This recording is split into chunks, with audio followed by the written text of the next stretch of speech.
Hey guys, I don't know about you, but I have some really vivid dreams sometimes, and they feel pretty otherworldly and magical. So I was listening to something the other day, and I felt convinced that I should share this dream that I had back in February, that it might really help some of you, especially if you've lost a loved one or lost a child. This dream was majorly encouraging for me. So let me start from the beginning. It's really bizarre, but it started off with me crouching down outside of a house with a gun. And it was loaded, and I cocked the gun, and then I went inside the house with the intention of killing the people inside the house. And I was really angry and I had this feeling like people had done me wrong. And I snuck in this house, and it was just a regular, I don't know, 4-bedroom house or something like that. I snuck in, and it was like a lot of people lived here. And the first thing I saw was a girl in a bubble bath, and I could just see that she had cracked the door. It was left open. So I could see her in the bubble bath, just kind of chilling in there with the door open a little bit. So I just kind of snuck past her and went to where the bedrooms were. And there were a bunch of girls in this one room in bunk beds, and they were probably like in their 20s or something, and they're all sleeping. And it was during the day, so I don't know why most people were sleeping, but anyways, they were all sleeping. And then I snuck by and peeked into another room, and it was a bunch of guys, again, like probably all in their 20s or late 20s or something. And they were all sleeping in like bunk beds also.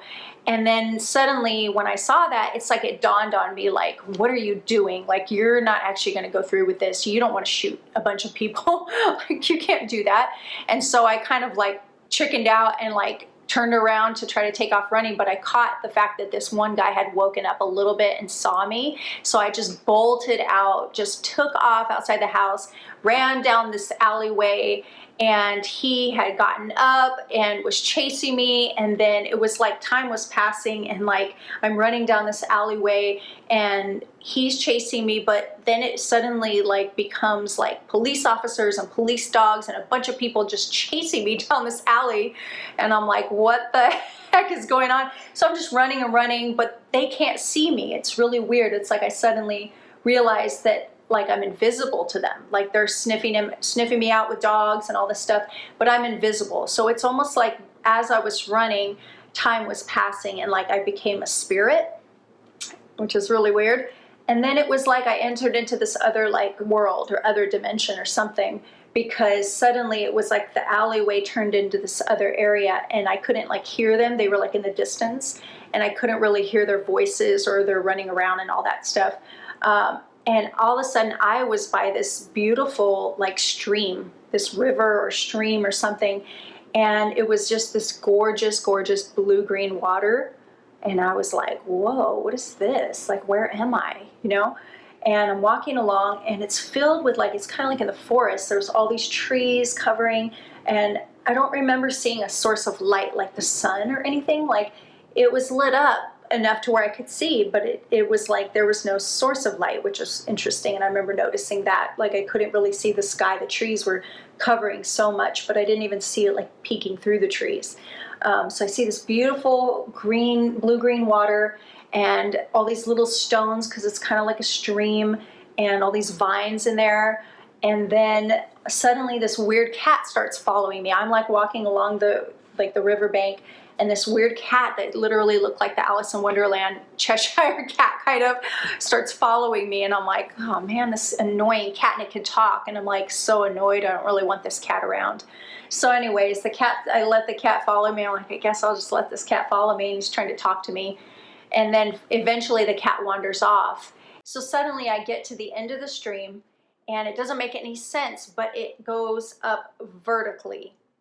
Like, instead of horizontally, it literally, like the stream and the rocks and the water, everything go up vertically and form this like canopy, like it's going this way, and it goes up and over. So then the stream is on a wall and it's on a ceiling, and it's just like incredible. And I'm just staring at it like, how is this? What is this? And what's happening? And how's this possible? And so then I'm like asking myself these questions in my head, but then I suddenly have this knowing inside, which I felt like it was sort of like a voice talking to me in my head or something. And it was like telling me, because I was asking, like, what is this? And I'm looking at this water wall, and it was like, this is a wall of memories. And I'm like, what? That sounds crazy. Okay. And so I just go ahead and I put my hand into the warm water, or the water, and I notice that it's warm. And I'm like, wow, cool. What is this? And then there's also all these little stones. So there's vines and there's water and little stones. Well, I noticed that the stones are all like arranged in like rows or like in this order. And then I have this knowing once again that if you move the stones a certain way, like you can see a specific memory when you put your hand into the water, into the wall of memories, water wall, whatever you want to call it.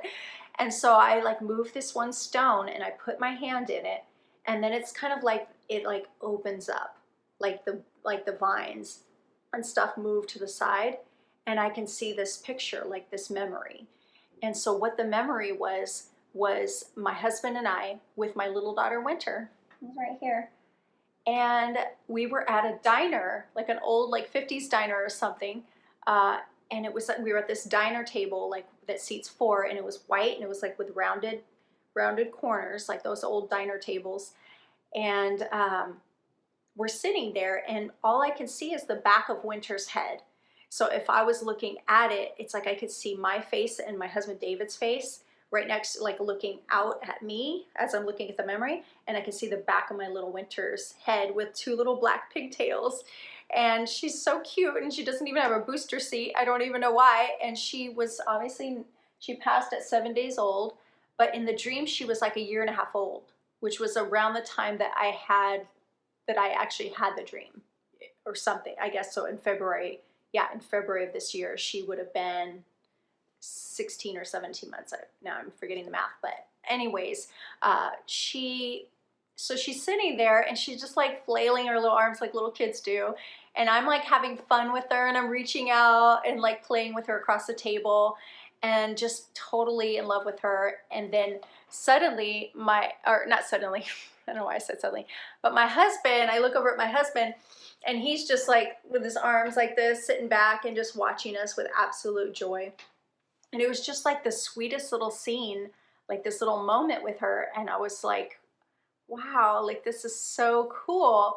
But then as I'm watching into the memory, like suddenly I realized like this, but what is this? I don't understand. This feels so real, but what is this? Because this isn't a memory. Like this never actually happened, because she passed from this earth at 7 days old.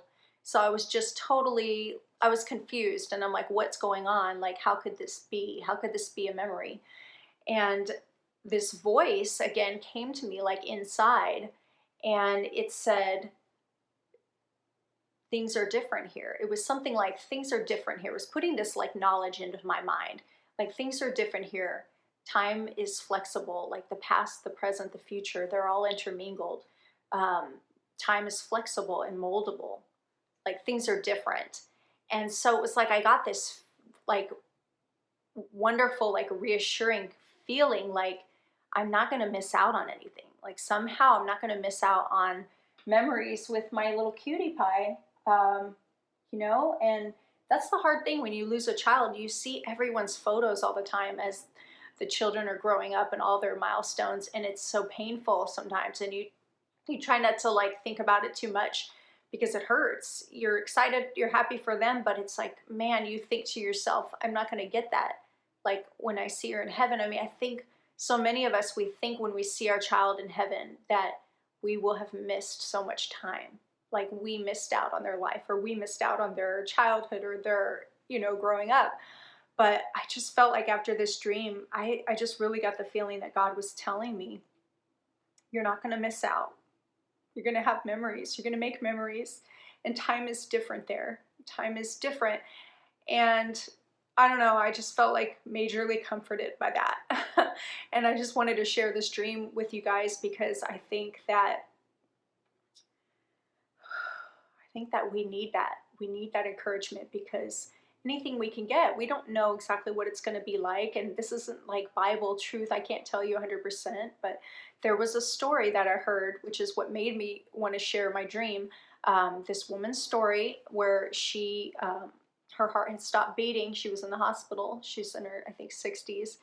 And she had an experience of heaven in that time, and she saw her child who she had lost as in a miscarriage like 40 years prior, 40 years before, and she saw him as a toddler, and she saw her mother holding him, and she asked the Lord, who's that?